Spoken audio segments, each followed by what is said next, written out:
ஏய், தூங்காம நீ என்ன கொட்ட கொட்ட முழிச்சிட்டு இருக்கிற? நினச்சேன் இங்கே நீ தூங்காமல் இருக்கிற, அங்கே என்னடா அவள் தூங்காமல் இருக்கிறா. அவளுக்கு பாலை கொடுத்து அவளை தூங்க வச்சிட்டேன். சரி, அங்கே குழந்தைய போய் பார்த்தாச்சு. ஆனால் பாவம் உனக்கு இங்கே ஜுரமாச்சே. சரி, ஒன்றை பார்த்தலான்னு பார்த்தா நான் நினச்ச மாதிரியே இங்கே நீ தூங்காமல் முழிச்சிட்டே இருக்கிற பாரு. அடுத்து தூங்கினா தானே உடம்பு சீக்கிரம் சரியாகும். ஆ, எல்லா வேலையும் இழுத்து போட்டு நீ தான் பார்த்துட்டு இருக்கிற.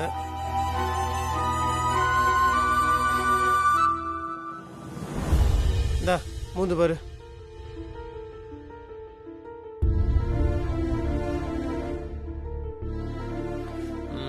கையில வலிக்குதா?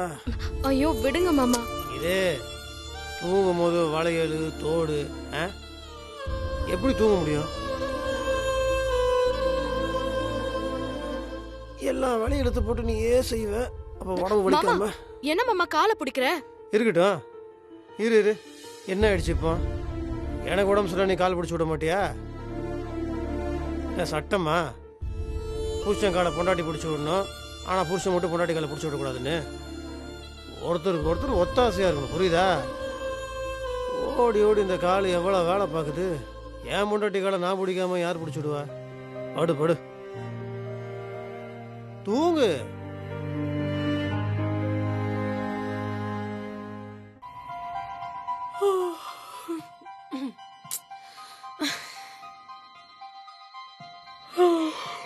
என்ன எப்படி தூக்கம் வருது? நாம போட்டது சாதாரண விட்டமின் டேப்லெட் தானே. ஃபோன் பண்ணி கேட்போம்.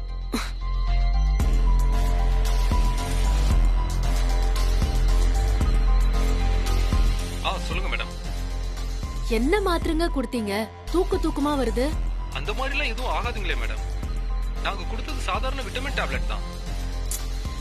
இல்லையே, என்னால தூக்கத்தை கண்ட்ரோல் பண்ணவே முடியல. அந்த மாதிரி எல்லாம் எதுவும் ஆகாதுங்களே மேடம். சரி, நான் பாத்துக்கிறேன், விடுங்க. என்ன டேப்லெட் கொடுத்தானோ. ச்சே.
வேற வழியே இல்லை.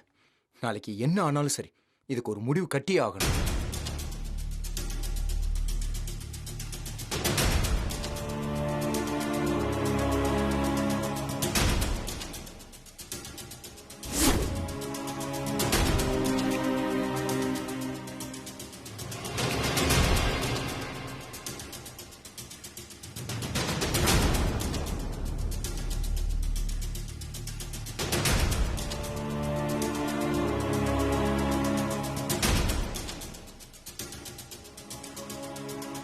ஏய் குட்டி பையா, திருத்தணிகை என் அப்பா பேரை உனக்கு வச்சுட்டா, ஆனால் உன் அப்பா யாருன்னு தெரியலையாடா? உன் அம்மா இருக்கா பாரு, ஃப்ராடு, பக்கா ஃப்ராடு. உச்சந்தலேருந்து உள்ளங்கால் வரைக்கும் பொய். ஒன்றை காரணம் காமிச்சு என்ன அவள் வலையில் சிக்க வைக்க பார்க்குற. அதுக்கு பாவம் நீ என்னடா பண்ணுவ? அது என்னன்னு தெரியலடா, உன் மேலே எனக்கு ஒரு இனம் புரியாத பாசம். எனக்கு நீ வேற, பொன்மகள் வேற இல்லை, ருத்ரா வேற, உத்ரா வேற இல்லை. எல்லாமே குழந்தைங்க. பெற்றவங்க படத்தை நீங்கள் என்னடா பண்ணுவீங்க? சரி, நீ நல்லா படுத்துவீங்கோ. ஆனால் பெருசானதுக்கப்புறம் உங்கள் அம்மா புத்தி மட்டும் ஒன்று வரக்கூடாதுடா. ஏதோ ஃப்ராடு வேலை பண்ணிட்டு இருக்காங்க உங்கள் அம்மா. அது என்ன நான் கண்டுபிடிக்கிறேன்டா.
பாஸ்வேர்டு என்ன போட்டு வச்சிருக்கான்னு தெரியலையே.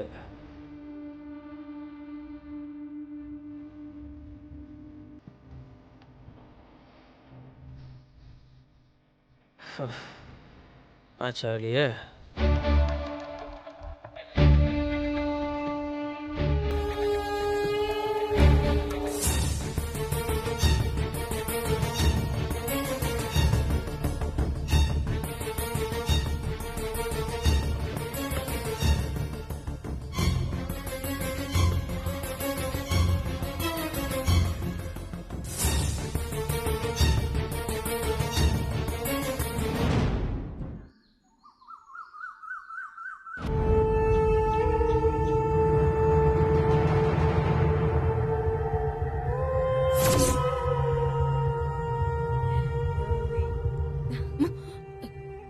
ஏய் கலை, நீ என்ன இங்க வந்து படுத்திருக்க? மாமா எங்க?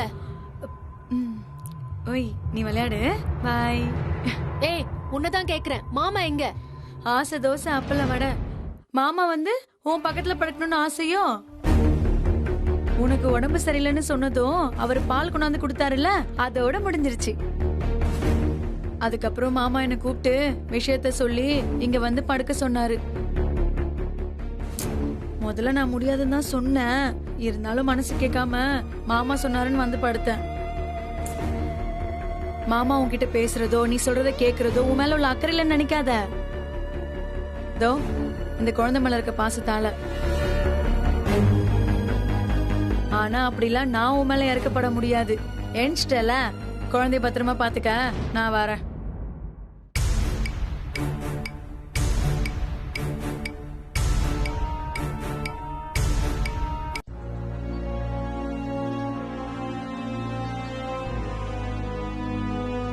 ஆனா நேத்து ராத்திரி நம்ம ரூம்ல இருந்து ஸ்வேதாக்கா ரூமுக்கு போனல, அப்பயே முத்துமாமா என்கிட்ட சொல்லாம போன. ஸ்வேதாக்கு உடம்பு சரியில்லை, என் கண்ணு முன்னாடி தான் மாத்திரலாம் போட்டா. தம்பி பாப்பாவை பார்த்துக்கணும் இல்லையா? நான் போய் பார்த்துக்கிட்டுமா? சரி, நீங்கள் வால் பண்ணாமல் தூங்கிக்கணும்.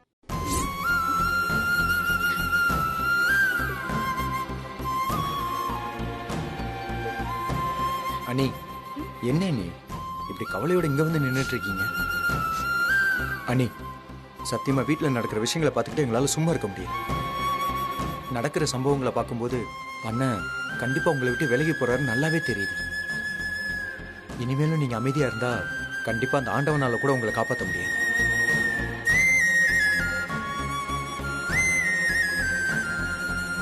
இங்க பாரு கார்த்தி, அப்படிலாம் எதுவும் இல்ல, விட்டுரு. ஏற்கனவே நடந்த விஷயங்கள் எல்லாம் நினைச்சு நானே கலங்கி போயிருக்கேன். தேவையில்லாம முத்து மாமா கிட்ட அது இதுன்னு ஏதேதோ பேசிட்டேன். ஐயோ அண்ணி, அப்படி பேசினதுல பத்தா தானே நான் இப்ப சொல்றேன். நீங்க கேட்காம வேற யார் கேப்பா? உங்களுக்கு மட்டும்தான் எல்லா விஷயத்தையும் கேட்கறதுக்கு முழு உரிமை இருக்கு. நான் போனா என் சட்டையை பிடிச்சி விரட்டி விட்டுருவாரு. வேற யாருமே இதை கேட்க முடியாது அண்ணி. ஏன்னா அந்த ஸ்வேதா மாதிரி கிரிமினலா நம்பவே முடியாது. ரொம்ப திறமையா காய் நகர்த்தி அண்ணனை தாம்பக்கம் சாய வைக்கிறதுக்கு எல்லா வேலையும் பண்ணிக்கிட்டு இருக்கா. அண்ணன் என்னடானா அது புரியாம கொஞ்சம் கொஞ்சமா அவ பக்கம் சாஞ்சுக்கிட்டு இருக்காரு. இதெல்லாம் உங்களுக்கு புரியுதா புரியலையா? இல்ல புரிஞ்சு புரியாத மாதிரி நடிச்சிட்டு இருக்கீங்களா? கார்த்தி, இந்த பேச்சு வேண்டாம், எனக்கு இது பிடிக்கல. அண்ணி, பிடிக்குதோ பிடிக்கலையோ தயவு செஞ்சு நாங்க பேசுறத கேட்டு இன்னைக்கு ஒரு முடிவு எடுங்க. நான் இன்னைக்கு கேட்டதுக்கு என்ன அடிக்கிற அளவுக்கு போயிட்டார்ல, நீங்க இன்னைக்கு கேட்டே ஆகணும் அண்ணி. ஆமா, நான் கேட்டது கூட தான் நீங்க என்ன அடிச்சீங்க. ஆனா அதுக்கப்புறம் நடக்கிறதெல்லாம் பாத்தீங்களா நீ? அப்படி இப்படின்னு தட்டி கழிச்சு இந்த விஷயத்தை தள்ளி போட பாக்காதீங்க. இது உங்க வாழ்க்கை சம்பந்தப்பட்ட விஷயம். உங்க வாழ்க்கை நல்லா இருக்கணும். தயவு செஞ்சு மாமா கிட்ட போய் கேளுங்க.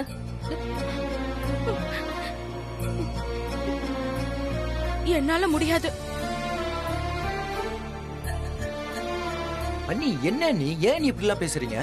முத்து மாமா என்ன காரணத்துக்காக இதெல்லாம் பண்ணிட்டு இருக்குன்னு எனக்கு தெரியல. அது என்ன பண்ணாலும் அதுல ஒரு காரணம் காரியம் இருக்கும்னு தெரிஞ்சு நான் தள்ளி நின்னு இருக்கணும்.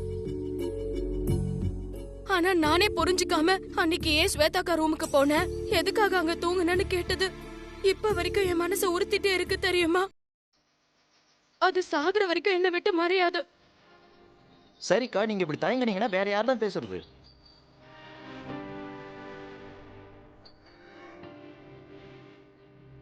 நான் கேக்குறேன். சிம்ரன், நீ எப்படி? நீங்க தம்பிங்க, உங்களை அடிக்கலாம். ஆனா நான் தம்பி பொண்டாட்டி, அவர் என்ன அடிப்பாரா என்ன? அதெல்லாம் நடக்கவே நடக்காது. கண்டிப்பா அவர் அப்படி பண்ற ஆளும் கிடையாது. சிம்ரன், பேசாம இரு சிம்ரன். விடுங்கக்கா, நீங்க படுற கஷ்டத்தெல்லாம் பாத்துக்கிட்டு என்னால சும்மா இருக்க முடியாது. நீங்க மனசுக்குள்ள எவ்வளவு வேதனையை வச்சுக்கிட்டு சொல்ல முடியாம புழுங்கிட்டு இருக்கீங்கன்னு எனக்கு நல்லாவே புரியுது. இந்த வீட்டுல புதுசா கல்யாணம் ஆகி வந்த எனக்கு நீங்க காட்டின அன்பும் ஆறுதலும் எப்பவும் என்னால மறக்க முடியாது. அப்படி இருக்கப்போ இந்த விஷயத்துல கண்டிப்பா என்னால உதவிய நான் செய்யதான் போறேன். அதனால நானே கேக்குறேன். ஆமாக்கா, நானும் கேட்கறேன். கௌதம், வேணா கௌதம், சொன்னா கேளுங்க. நீங்க எதுவும் பேசக்கூடாது. நீங்க நல்லா இருந்தாதான் நாங்க எல்லாரும் நல்லா இருக்க முடியும். இந்த வீடே நல்லா இருக்கும். தயவு செஞ்சு எங்களை தடுக்காதீங்க. கார்த்திக், வாங்க.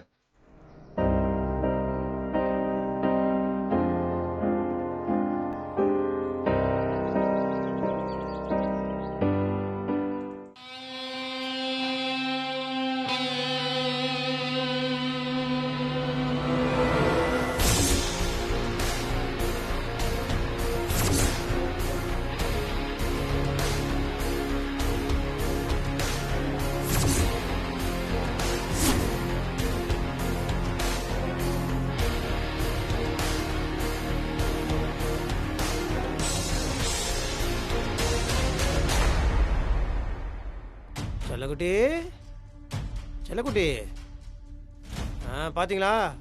உங்கள் கூட விளையாடுறதுக்கு எல்லாரும் வந்திருக்காங்க. கூப்பிடுங்க செல்லம்.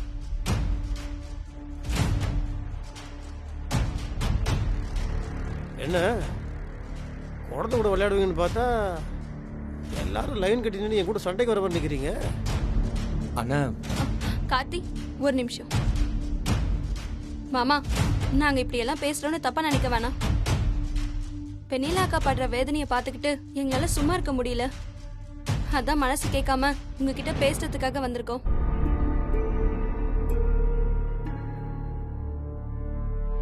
ஏற்கனவே கார்த்திக் கேட்டதுக்கு நீங்க அவரை அடிச்சிட்டீங்க. அன்னைக்கு என்னடானா அதை பத்தி பேசினதுக்காக வெண்ணிலாக்கா ஜனனி அடிச்சிட்டாங்க.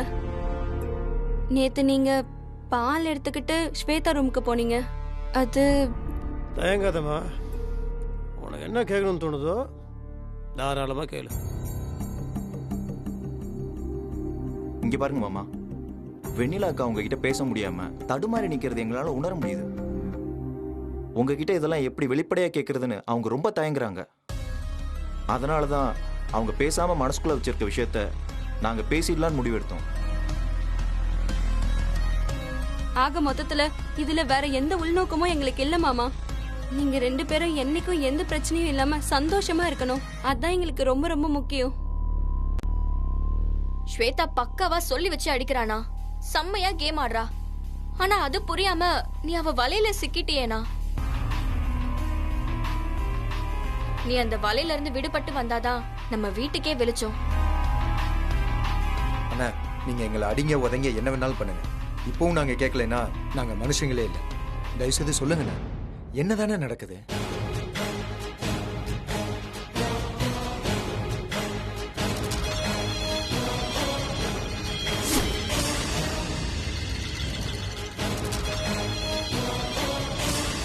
ஏற்கனவே ஒட்டு கேட்டு இந்த மொத்த குடும்பத்தை குட்டிச்சோறு ஆக்குனது பத்தாதா?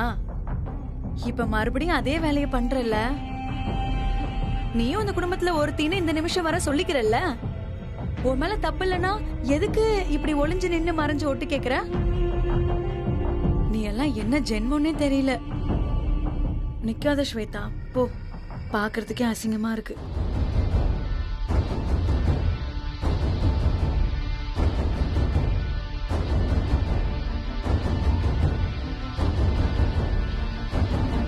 இப்படி பேசாமலே இருந்தா என்ன மாமா அர்த்தம்? சொல்லுங்க. நான் சொல்றேன்.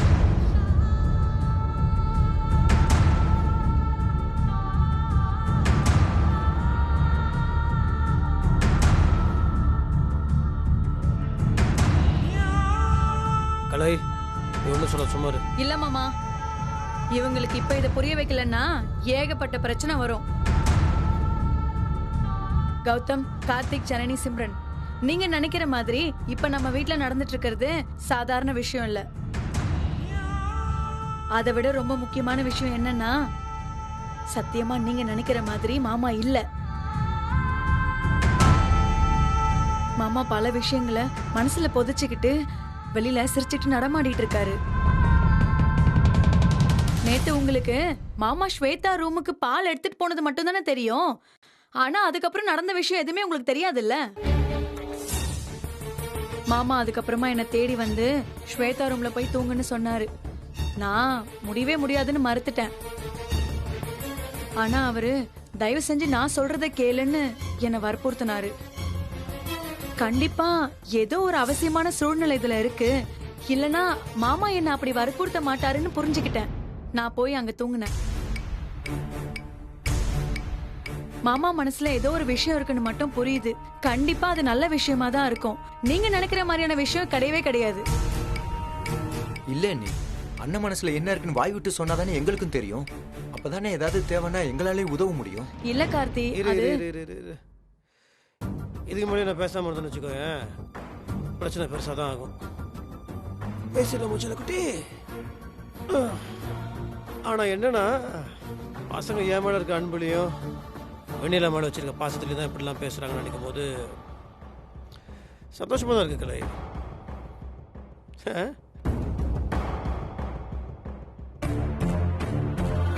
சரி பசங்களா, ஃபர்ஸ்ட் உங்கள்கிட்ட ஒரு கேள்வி கேட்குற பதில் சொல்கிறீங்களா? இப்போ எனக்கு இந்த ஸ்வேதா மேலே ஏதாவது ஒரு, அது என்ன வார்த்தை வேணால் போட்டுக்கோங்க, எனக்கு சொல்கிறதுக்கு வாய் கூசுது, அந்த மாதிரி ஏதாவது இருக்குன்னு நினைக்கிறீங்களா?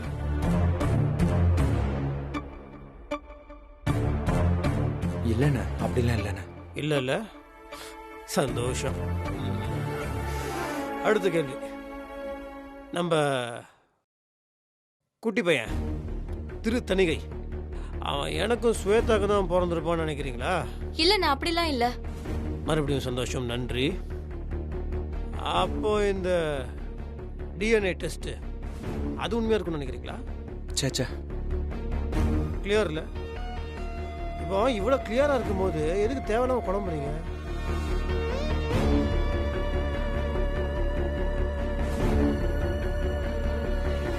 இப்போ ஸ்வேதா ஏதோ ஒரு திருட்டு வேலை பண்ணியிருக்கிறான், அது தெளிவாக புரியுது. ஆனால் வழக்கமாக அவன் என்ன பண்ணாலும் அது ஈஸியாக கண்டுபிடிச்சிருவேன். சயின்டிஃபிக்காக ஒரு மெடிக்கல் ரிப்போர்ட்டில், அதுவும் ஒரு டிஎன்ஏ ரிப்போர்ட்டே மாறி வந்திருக்குன்னா இதுக்கு பின்னாடி யார் யார் இருக்கிறாங்க, எப்படி இதெல்லாம் பண்ணா அப்படின்னு நம்ம வேரோட பிடுங்கணும். சும்மா சத்தம் போட்டு கோவத்தை ஏதோ பண்ணிட்டு வச்சுக்கோங்க, அதை திரும்பவும் தொடரும். இப்போ நான் இந்த விஷயத்த உங்களுக்கு சொல்லியிருந்தேன்னு வச்சுக்கோங்களேன், நீங்கள் சின்ன பசங்க கோவப்படுவீங்க, போய் டப்பு டப்புன்னு கேட்பீங்க, டோட்டல் மேட்டரே சொதப்பிடும். வெண்ணிலா கிட்ட சொல்லியிருந்தேன்னா அவன் இன்னொரு இமோஷனல் டைப்பு, அழுதே தீர்த்திருப்பாள், அதுவும் மறுபடியும் சொதப்பிடும். இதை நான் மட்டுமே ஹேண்டில் பண்ணுறது பெட்டர்னு தோணுச்சு. அதனால தான் யார்கிட்டையும் எதுவுமே சொல்லாமல் நான் பாட்டு இதை ஒன்று பண்ணிகிட்ருக்கேன்.